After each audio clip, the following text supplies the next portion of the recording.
오늘 말씀 지난주에 제가 대배했던 말씀 드린 바와 같이 이제 로마서 말씀을 강론하려고 합니다. 로마서의 말씀. 아마 이 로마서의 말씀을 강론하려고 할 때에 이제 많은 목회자들이 이 로마서 말씀을 증거해 보고 싶어 해요. 또 도전도 합니다. 근데 그렇게 많은 목회자들이 이 로마서의 말씀을 강론을 그렇게 원하면서도 쉽게 시작하지 못하는 이유가 이 로마서의 말씀이 얼마나 위대한지 또 많은 연구가 필요하기 때문이죠. 저도 로마서 말씀을 설교를 하기 위해서 준비할 때는 책을 여러 권을 봅니다. 로이드 존스 목사님, 스펄전 목사님, 또 존 파이프 목사님, 우리 평민 목사님, 또 주석들, 사전들, 아무리 많은 책을 보고 연구를 해도 어떤 설교를 해도 이 로마서에서 나타내고 있는 하나님의 영광과 그 사랑을 다 표현할 길이 없어서 안타까울 뿐입니다. 그러나 그래도 우리는 이 로마서의 말씀을 하나님의 말씀으로 받고 대해야 하는 것이죠. 실로 이 로마서가 기독교 역사상 끼친 영향은 대단합니다. 기독교 신학의 기초를 이루었던 히포의 어거스틴 종교개혁자, 위대한 종교개혁자 마틴 루터 목사님, 또 개혁주의 신학자 칼빈 선생님, 감리교 운동을 일으켰던 요한 웨슬레 선생님, 모두 다 교회사적으로 아주 중요한 인물들마다 그들의 삶의 큰 전환점이 됐던 것은 바로 이 로마서 말씀에 기록되어 있는 말씀들이었다는 거죠. 특히 한 예로 위대한 교부인 히포의 어거스틴의 경우, 그는 젊은 날 아주 방황을 많이 했다고 합니다. 아주 방황하고 방탕하고, 어느 정도냐, 그의 기록을 보면은 그는 도둑질을 즐겼다고 합니다. 쾌감을 느꼈대요. 그리고 탐욕과 아주 장난치는 그 충동증과 해로운 짓을 해야겠다라는 이런 갈망이 항상 있었다고 하더군요. 그런데 이러한 삶의 결과 그는 깊은 어둠 속에 있는 자기를 발견하게 되고 절망과 고통에 빠지게 됩니다. 근데 그때 마침 바깥에서 아이들의 노래소리가 들리는데, 어떤 노래소리냐, 그 가사가 들고 읽어라, 들고 읽어라, 책을 들고 읽어라 라는 가사의 내용이었습니다. 이것을 듣자마자 마음속에 갑자기 성경책이 떠올라서 얼른 성경책을 찾아서 읽기 시작했다고 합니다. 그런데 읽을 때 로마서 13장 12절부터 14절의 말씀을 대하게 됩니다. 우리 말씀 한번 볼까요? 같이 읽겠습니다. 시작. 밤이 깊고 낮이 가까웠으니 그러므로 우리가 어둠의 일을 벗고 빛의 갑옷을 입자. 낮에와 같이 단정히 행하고 방탕과 술 취하지 말며 음란과 호색하지 말며 쟁투와 시기하지 말고 오직 주 예수 그리스도로 옷 입고 정욕을 위하여 육신의 일을 도모하지 말라. 이 말씀을 대하는 순간 그 마음에 있던 어둠은 다 물러가고 밝은 빛으로 가득 차게 되었다라고 고백하게 됩니다. 그 후 그는 완전히 변하여 기독교의 큰 교부가 되어서 개혁주의 신학의 큰 줄기가 되었고, 또 4년간에 걸쳐서 고백록이라는 아주 위대한 책을 기술하게 됩니다. 하나님의 말씀이 그의 삶을 변화시켜 주시는 거죠. 우리도 주의 말씀을 대할 때마다 늘 하나님의 말씀을 통하여 우리의 삶이 변화될 수 있다라는 것을 우리는 기대해야 할 것입니다. 저도 이제 3주째 정도 되니까 저도 이 외모에 대한 변화가 좀 생기더라고요. 왜 웃으세요? 어떤 변화가? 첫 번째 변화가 얼굴이 살짝 검어지는 것 같아요. 얼굴이. 그리고 두 번째는 이제 얼굴이 살짝 말라지면서, 세 번째 변화는 아랫배가 좀 나오는 것 같아요. 그래도 늘 이 말씀을 대하는 것이 기쁘고 즐겁습니다. 왜요? 하나님의 말씀은 완전하여 영혼을 소생케 시켜주신다, 하나님이 약속하셨기 때문이죠. 우리는 늘 말씀을 대할 때마다 하나님이 주시는 은혜가 있으시기를 주님의 이름으로 축원합니다. 로마서 말씀의 위대함들이 이런 거죠. 1979년에 영국 목회자인 스튜어트 올리오트가 쓴 로마서 주석에는 이와 같이 기록이 되어 있습니다. 교회 역사에 일어난 거의 모든 부흥은 바로 이 로마서에 대한 새로운 이해와 연관되어 있다, 로마서와 관련되어 있다라고 하는 거죠. 제가 이 로마서를 시작하면서 왜 이런 얘기를 드리는가? 여러분, 매주일 우리가 로마서 말씀을 제가 강론하고 우리가 접할 때마다 이 기록된 말씀에 대한 기대감이 있으시기를 주님의 이름으로 축원합니다. 우린 기대감이 있어야 돼요. 로마서의 말씀을 함께 나누고 묵상하고 배울 때 우리의 삶에 있어서 더 큰 변화가 있고 참된 변화가 있고 영적인 각성이 있고 개인적인 부흥이 있으시기를 주님의 이름으로 축원합니다. 말씀에 대한 것. 저는 그래서 오늘 로마서 1장의 말씀을 가지고 복음에 대한 말씀을 좀 나누고자 합니다. 보통 강론을 한다고 그러면 배경이나 구조에 대한 얘기를 하기 마련입니다. 그러나 그것보다도 앞서 중요한 것은 로마서 1장을 시작하면서 복음이 무엇인지를 우리에게 명확하게 증거해주고 있기 때문이죠. 첫 번째 질문은 이겁니다. 도대체 이 로마서는 복음에 대하여 무엇을 얘기하고 있는가? 성경은 복음에 대해서 무엇을 얘기하고 있는가? 많은 분들이, 성도님들이 이렇게 얘기할 수 있어요. 저는요 목사님 복음을 잘 알아요, 이렇게 말씀하실 수 있지만 여러분 보십시오. 이 로마서가 누구를 대상해서 보내진 서신서일까요? 비신자들? 불신자들? 복음이 무엇인지를 가르치기 위해서? 아니에요. 이 서신서는 불신자들을 위한 것이 아니라 이미 예수 그리스도를 주로 믿어 구원을 얻은 성도들에게, 로마에 있는 교회 성도들에게 보내지는 서신서인 것이죠. 다 같이 로마서 1장 6절 말씀입니다. 우리 같이 읽으실까요? 시작. 너희도 그들 중에 있어 예수 그리스도의 것으로 무엇을 입은 자니라? 부르심을 입은 자니라. 우리는 하나님으로부터 부르심을 입은 자이심을 믿으시기를 축원합니다. 부르심을 입었다라는 것은 불신자입니까? 아니면 신자입니까? 신자예요. 이미 신자들에게 이 이야기를 다시 하고 있는 것이죠. 왜 또다시 믿는 성도들에게 복음이 무엇인지를 이 위대한 로마서 1장부터 시작하고 있는가? 왜 반복해서 말씀하고 있는가? 그것은 하나님의 입장에서 이것이 너무나도 중요하기 때문이라는 거죠. 누구의 입장에서요? 하나님의 입장. 여러분 보십시오. 여기 남자 성도님들 많이 계시지만 우리가 집에 들어가면은 댁에 계시는 사모님들이 애정 표현을 많이 합니다. 근데 흔히 그걸 남자분들은 잔소리라고 얘기를 하더군요. 근데 애정 표현, 술 먹지 말라, 일찍 들어와라, 담배 끊어라. 또 어떤 잔소리가 있을까요? 화장실에서 작은 일을 볼 때 제발 서서 보지 말고 앉아서 봐라. 이런 얘기. 빨래 넣을 때 어떻게 막 뒤집어서 넣지 말고 제대로 펴서 넣어라. 왜 이런 잔소리를, 이런 애정의 표현을 할까요? 큰일 날 뻔했습니다. 애정의 표현. 그것은 그 사모님의 입장에서 이것이 매우 중요하기 때문에 반복해서 얘기하고 있는 것이죠. 왜 하나님께서는 하나님의 말씀 성경 안에서 복음에 대하여 또다시 얘기하고 또다시 얘기할까요? 하나님의 입장에서 성도에게 이 복음이 너무나도 중요하기 때문에 또다시 얘기해 주고 있다는 것입니다. 하나님의 복음이 얼마나 위대한 것인지, 얼마나 소중한 것인지, 이 복음의 은혜가 얼마나 귀한 것인지 이것을 알아야 하고 또 기억해야 하기 때문에 우리에게 또다시 말씀해 주고 계시는 거죠.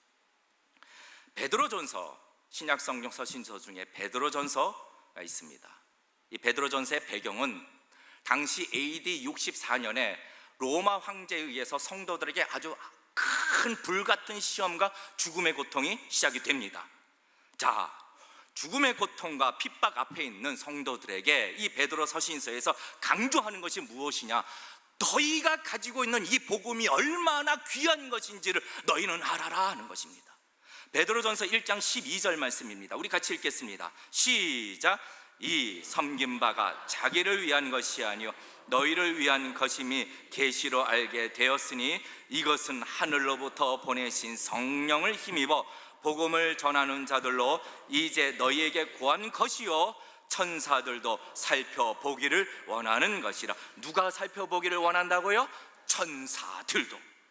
죽음을 앞둔 성도들에게 얘기하고 있는 것이 너희가 가지고 있는 이 복음이 얼마나 위대한 것인지를 천사들도 지금 살펴보기를 원한다고 있는 거죠. 그만큼 이 복음은 성도의 삶에서 늘 기억하고 계속 알아가야 하는 매우 중요한 것이 된다는 겁니다. 그렇게 이 로마서 1장의 시작도 바로 복음이 무엇인지에 대하여 말씀을 시작하고 있다는 거죠. 자, 다 같이 1장 2절 말씀입니다. 다 같이 1장 2절 같이 읽으실까요? 시작. 하나님이 선지자들로 말미암아 그의 아들에 관하여 성경에 미리 약속하신 것이라. 이 복음은 누가? 하나님이 약속하신 것이라. 아멘. 아멘. 자, 생각해 보실까요, 성도님들? 인간에게 무엇이 복된 소식이 될 수 있을까요? 무엇이 복음이 될 수 있을까요? 생각해 보십시다. 어떤 사람은 이렇게 말할 수 있어요. 내게 불치병, 암 사기가 있었는데 싹 나았다. 이것이 복된 소식이 될 수 있어요. 어떤 사람은 뱃속에 아이가 10년 동안 없었는데 어느 날 하나님께서 아이를 주셨다. 이것이 복음이 될 수도 있습니다. 또 어떤 분에게는 자녀에 대한 문제가 해결되거나 물질에 대한 문제가 해결됐다. 이것이 복된 소식이 될 수 있어요. 제가 물 한 잔 마시고 시작하겠습니다. 제가 물을 자주 지난주 예배를 마치고 제가 내려가는데 어느 권사님이 목사님 물 마시는 것이 너무 좋아요. 자주 마셔주세요 그러던데.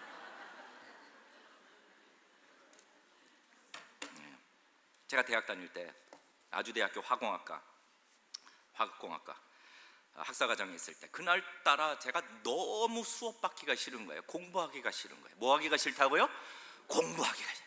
그냥 어렸을 때나 컸을 때랑 공부하기 싫은 건 내 마찬가지예요.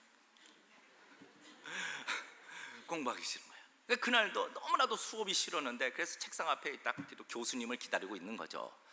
그런데 마침 문이 드르륵 열리고 들어오시는 분이 교수님이 아니고 조교분이에요. 근데 조교분이 오셔가지고 칠판에다 큰 글씨를 쓰는데 휴강 이렇게 쓰시는 거예요. 야, 복음처럼 느껴집니다. 그런데 성도님들, 인간에게 이런 것이 복음이 될 수 있을까요? 로이드 존슨 목사님께서는 그의 설교 가운데 한 나라가 다른 나라의 억압 속에서 벗어났다 할지라도, 독립이 되었다 할지라도 이것은 복음이 될 수 없고, 인간의 삶이나 그 형편이 점점 나아지는, 복지가 점점점 발전되고 있다라는 이 소식도 복음이 될 수 없고, 불치병에서 치료를 받아 완쾌되었다는 소식도 복음이 될 수 없다. 그 이유는 불치병에서 치료를 받아 완쾌된 사람이나 물질의 고통에서 벗어난 사람이나 국가적인 영웅이나 상관없이 누구나 다 인간은 결국 영원한 형벌 속에서 영원한 고통을 당해야 하는 이 결과를 누구나 다 맞이해야 하기 때문에 그 어떤 것도, 어떤 소식도 복음이 될 수 없다라고 얘기하고 있는 것이죠. 인간이 결국 도착하게 되는 그 종착역, 마지막 종착역, 그리고 영원한 종착역이 어디입니까? 결국 고통이요, 심판이요, 멸망이기 때문에 그 어떤 것도, 어떤 좋은 소식도 인간에게는 복음이 될 수 없다는 것. 그렇다면 무엇이 복음입니까? 이것에 근거한다면 아주 간단해요. 이 고통에서 벗어나는 것, 이 형벌에서 벗어나는 것, 이 영원한 죽음에서 벗어나는 것이야말로 복음이 되는 줄 믿으시기를 축원합니다. 이 소식이 복된 소식이라는 거죠. 그렇다면 여러분, 두 번째 질문, 도대체 복음이 무엇이길래 이와 같이 영원한 죽음과 영원한 고통에서 해방을 가져올 수 있는가? 첫째, 복음은 곧 예수 그리스도라는 거예요. 복음은 곧 누구시라고요? 예수 그리스도. 예수 그리스도. 다 같이 1장 2절 말씀 같이 읽겠습니다. 1장 2절 말씀. 자, 시작. 이 복음은 하나님이 선지자들로 말미암아 그의 아들에 관하여 성경에 미리 약속하신 것이라. 오늘 이 말씀 속에서 우리가 두 가지를 알 수 있는데, 하나님이 선지자들로 말미암아, 다시 말씀드려서 이 복음은 신약에 있는 예수님의 공생애에서 시작이 된 것이 아니라 이미 구약에 있는 선지자들로 인하여 약속되었다라고 얘기하는 것입니다. 무슨 말입니까? 구약은 이제 오실 메시아 예수 그리스도를 증거해주고 있고, 신약은 이미 오신 예수 그리스도, 그리고 다시 오실 예수님에 대해서 우리에게 증거해주고 있는데, 이 말은 성경 전체가 예수 그리스도를 우리에게 증거해주고 있다는 뜻입니다. 혹자는 구약과 신약을 분리해서 오늘날 신약이 중요하고 구약은 별로 덜 중요하다, 필요 없다. 아닙니다, 여러분. 복음은 인간 역사상 늘 항상 하나님에 의해서 나타나고 있었다는 거죠. 복음은 구약 시대에서도 복음이 되는 것이고, 신약 시대에도 복음이 되는 것이고, 지금 우리에게도 복음이 되는 것이며, 미래의 우리 자손들에게도 그대로 복음이 된다라는 사실을 믿고 확신하시기를 주님의 이름으로 축원합니다. 복음은 시대에 따라서 변하는 것이 아닙니다. 그래서 진리라는 것이죠, 여러분. 베드로전서 1장 25절 말씀입니다. 같이 읽으실까요? 시작. 오직 주의 말씀은 세세토록 있도다 하였으니 너희에게 전한 복음이 곧 이 말씀이니라. 아멘, 아멘, 아멘. 참 놀라운 것이죠. 복음은요 늘 변치 않는다라는 거죠. 여러분, 또다시 1장 2절에서 우리가 알 수 있는 것은 무엇이냐? 예수 그리스도를 빼놓고는 복음이 될 수 없다라는 거예요. 2절 말씀에 복음은 그의 아들에 관한 것이라. 도대체 그의 아들은 누구를 말하는 건가요? 정씨 가문의 아들인가요? 아니에요. 아니에요. 요셉의 아들인가요? 아니에요. 그의 아들이라는 것은 하나님의 아들에 관한 것이라고 얘기하고 있는 것이죠. 마가복음 1장 1절 말씀입니다. 우리 같이 읽으시겠습니다. 시작. 하나님의 아들 예수 그리스도의 복음의 시작이라. 누구의 아들이요? 하나님의 아들. 하나님의 아들 예수 그리스도가 곧 복음이라는 것입니다. 여러분 이 세상도요 예수님에 대해서 인정합니다. 위인전에도 있어요. 무엇으로 인정하느냐? 누구로 인정하느냐? 존경할 만한 성인 군자로, 인권 옹호자로, 가난한 자들을 위하여 앞서서 싸웠던 선구자로 인정을 하지만, 그러나 예수 그리스도께서 하나님의 아들이라는 사실은 철저히 거부하고 있다는 겁니다. 예수님이 성령으로 잉태하신 이 사건도 거부하고, 예수님의 부활 사건도 거부하고, 그냥 예수님은 한 인간 성자로서 불행하게 시대를 잘못 태어나 우매한 백성들에게 그냥 죽임을 당한 위대한 선구자요 선생이라고 세상은 포장하지만, 그러나 정작 하나님의 아들이라는 것은 부정하고 있다는 거죠. 이것은요 당시 예수님을 십자가에 못 박아라, 십자가에 못 박아라 외쳤던 서기관들과 대제사장들의 주장과 같다라는 겁니다. 예수님은 자기 자신이 하나님의 아들이심을 나타내실 때 마태복음 26장 65절의 말씀에 이렇게 기록되어 있네요. 그들이 뭐라고 말합니까? 시작. 이에 대제사장이 자기 옷을 찢으며 가로되 저가 참남한 말을 하였으니 어찌 더 증인을 요구하리요? 보라, 너희가 지금 이 참남한 말을 들었도다. 예수님이 하나님의 아들이라고 말씀하시는 것이 참남하다라고 얘기하고 있는 게 이 세상이라는 겁니다. 그러나 여러분, 성경은 뭐라고 말씀하시나요? 베드로의 고백을 기억하십니까? 주는 그리스도시요 살아계신 하나님의 아들이십니다. 이것이 저와 여러분의 고백이 되시기를 주님의 이름으로 축원합니다. 어떻게 알았을까요? 주일학교 선생님한테 배웠을까요, 베드로가? 아니에요. 이와 같은 고백을 한 예수님, 베드로에게 예수님이 뭐라고 말씀하시나요? 마태복음 16장 17절 말씀입니다. 같이 읽겠습니다. 시작. 예수께서 대답하여 가라사대 바요나 시몬, 네가 복이 있도다. 이를 내게 알게 한 이는 혈육이 아니요 하늘에 계신 내 아버지시니라. 누구의 아버지라고요? 내 아버지라고요. 하나님이 가르쳐 주시는 거죠. 복음은 바로 하나님의 아들 예수 그리스도에 관한 것입니다. 여러분, 근데 참 놀라운 것이요, 여러분, 로마서를 보면은 1장 1절부터 예수 그리스도로 시작하여 마지막 장 16장 17절까지 예수 그리스도로 끝나는데, 우리 1장 1절 말씀 우리 같이 한번 읽겠습니다. 같이 읽으실까요? 시작. 예수 그리스도의 종 바울은 사도로 부르심을 받아 하나님의 복음을 위하여 택정함을 입었으니 예수 그리스도의 종. 그럼 맨 마지막 16장 17절 말씀 우리 같이 읽겠습니다. 시작. 영광이 세세 무궁토록 있을지어다. 아멘. 누구로 말미암아? 예수 그리스도로 말미암아. 여러분, 복음은 예수 그리스도로 가득 차 있는 것입니다. 이와 같이 성도님들, 저와 여러분의 인생도 오직 예수 그리스도로 가득 차시기를 주님의 이름으로 축원합니다. 가득 차 있어야 돼요.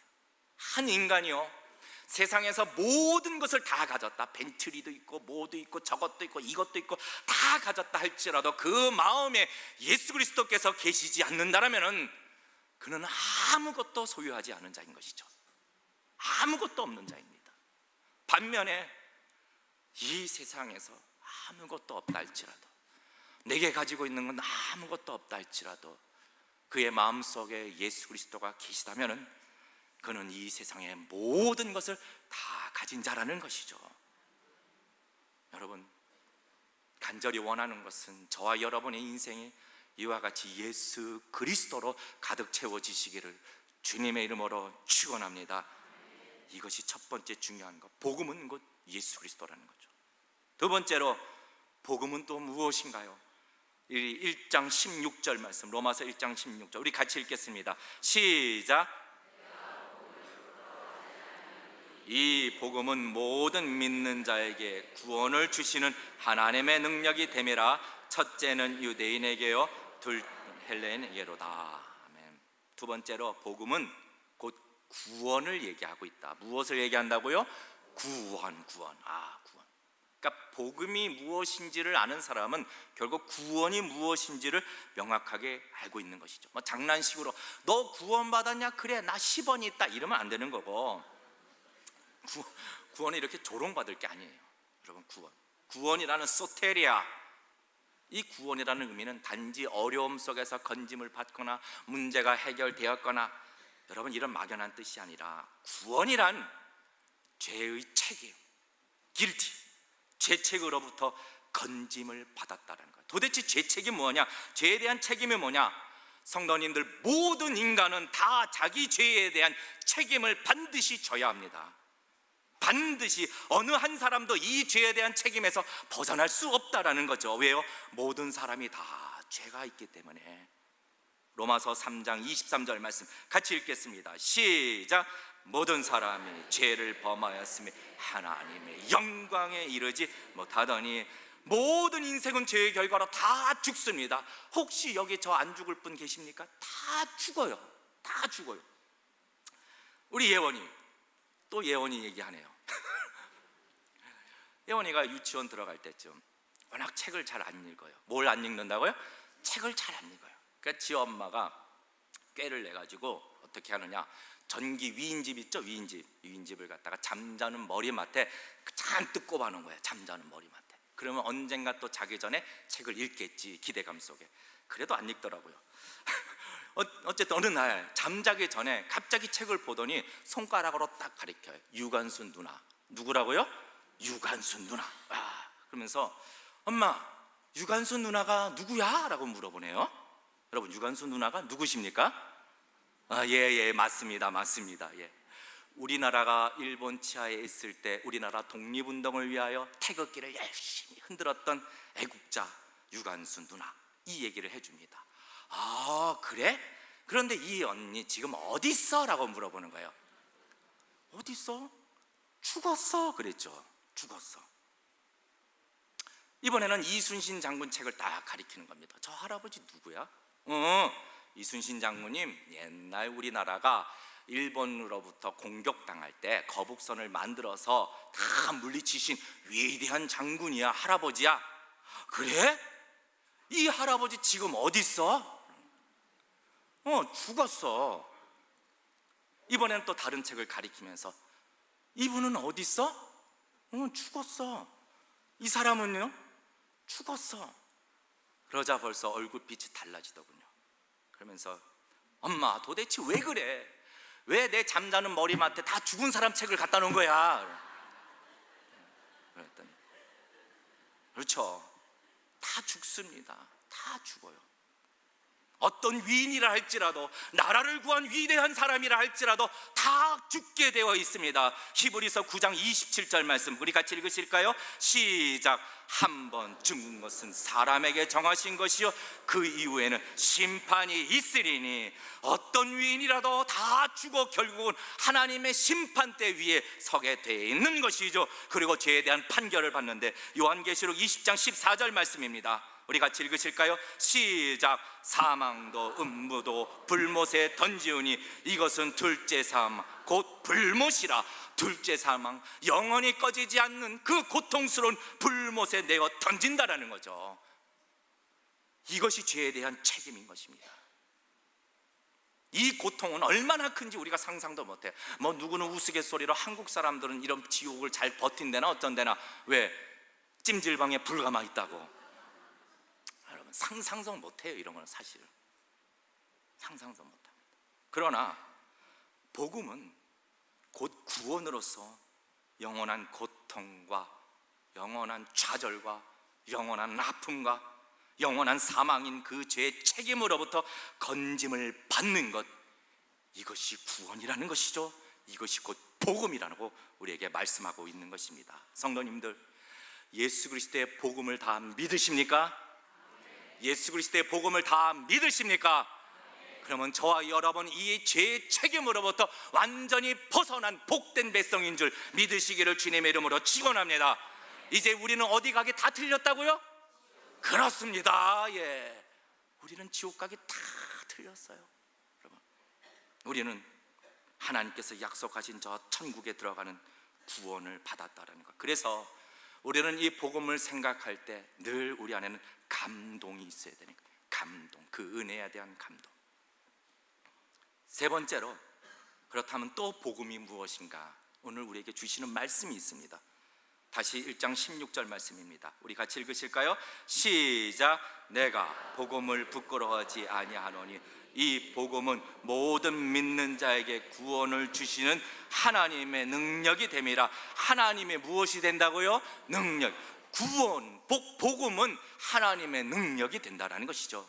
이 말이 무슨 뜻입니까? 이것은 복음이라는 것은 전적으로 하나님의 것이라는 것이죠. 전적으로 하나님의 역사요, 전적으로 하나님의 일하심이라는 것을 우리에게 증거하고 있다는 것이죠. 무슨 얘기입니까?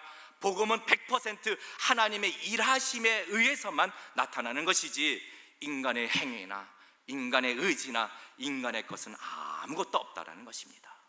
오직 하나님의 의지요, 하나님의 일하심.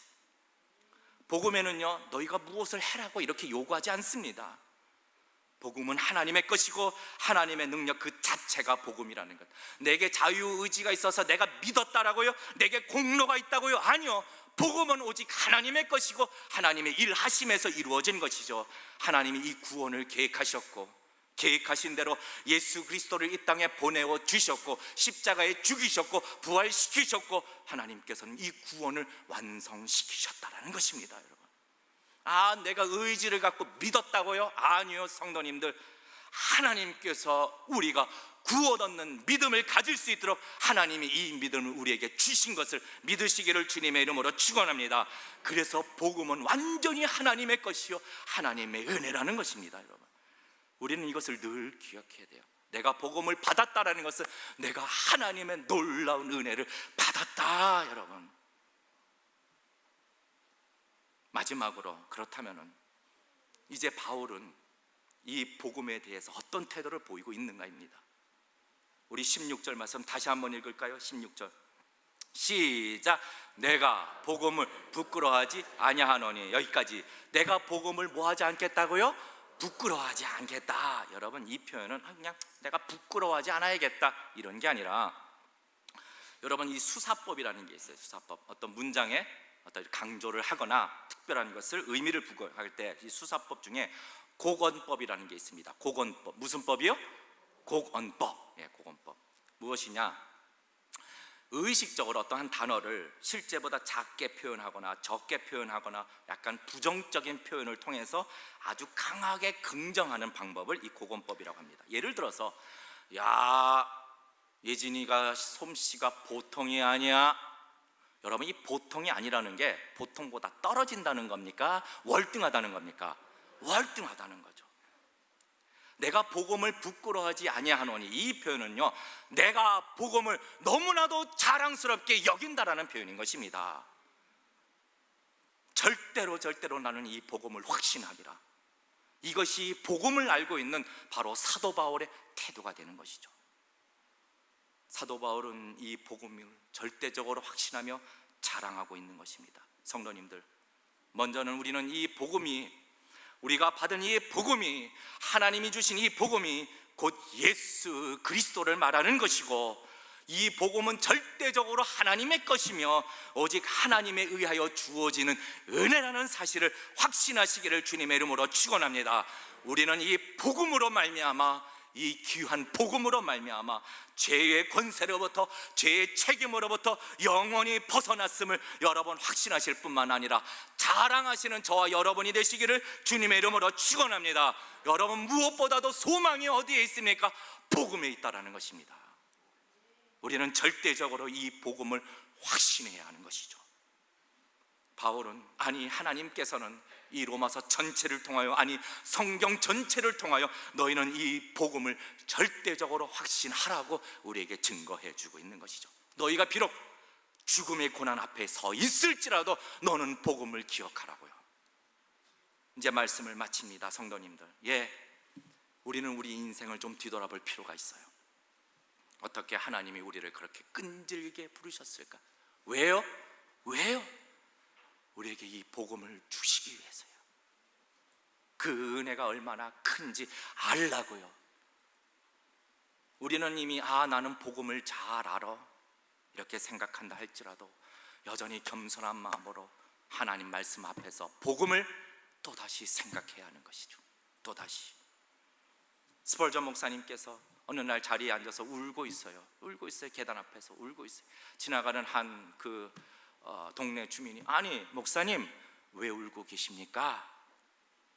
저 십자가를 보니 제가 눈물이 나는 이유가 저 십자가를 바라봐도 아직도 그 감동이 내게서 사라진 것 같아 그래서 슬퍼서 울고 있습니다.